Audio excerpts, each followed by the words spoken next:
ప్రభు నామమున మీ అందరికీ వందనాలు. మరొక కొత్త స్టోరీతో మీ ముందుకు వచ్చేసారి దర్శిని కపాల్. బలహీనత యందు నీ బలము సంపూర్ణ మగుచున్నది, నా శక్తి పరిపూర్ణ మగుచున్నది. 2 కొరింథీ 12:9. ఒక్కొక్కసార్లు మన బలహీనత మనకి బలమవుతుంది. ఫర్ ఎగ్జాంపుల్,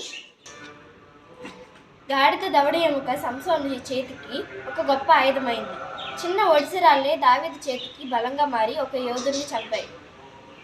అలాగే జోన్లీ అనే ఒక వ్యక్తి తన 10 సంవత్సరాల వయసులో తన ఎడమ చేతిని కోల్పోతాడు యాక్సిడెంట్ వల్ల.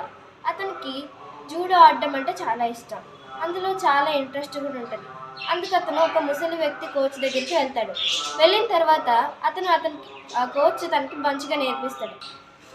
13 నెలలు అతను చాలా మంచిగా నేర్చుకుంటాడు కోచ్ చెప్పే ప్రతి వాటిని కూడా. అలాగే కానీ కోచ్ అతనికి ఒక పట్టే నేర్పిస్తాడు. జూన్లీ కోచ్ దగ్గరికి వెళ్ళి, సెన్సై నాకు ఒకటే పట్టు ఎందుకు నేర్పించారు, నేను మిగిలిన పట్టును నేర్చుకోవాల్సిన అవసరం లేదా అని అడిగితే, నీకు ఒక పట్టే చాలు అని కోచ్ చెప్తాడు.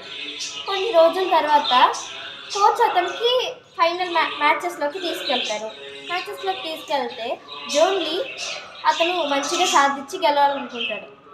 అతనికి నమ్మకం ఉంటుంది కోచ్ పైన, అందరిపైన కూడా. కానీ ఆ కోచ్ మ్యాచ్ చూసే ప్రతి ఒక్కరు జోన్లీ వెళ్ళిపోతాడు, తన ప్రత్యర్థి గెలుస్తాడు, తనకు ఆపోజిట్గా ఉన్న వ్యక్తే గెలుస్తారు అని అందరికీ స్పష్టంగా అర్థమవుతుంది. ప్రత్యర్థి బలమైన వాడు, పైగా ఎక్కువ హైట్ ఉన్నవాడు, ఎక్కువ నెలలు ప్రాక్టీస్ చేసినవాడు. ఆ కోచ్ రిఫైర్ వచ్చి సెన్సైకి పోటీని ఆపివేద్దామా, జోన్లీ చిన్నపిల్లవాడు, పైగా ఎక్కువ బలం లేనివాడు, అతనికి ఎడమ చేయి కూడా లేదు అని అంటారు. అయినా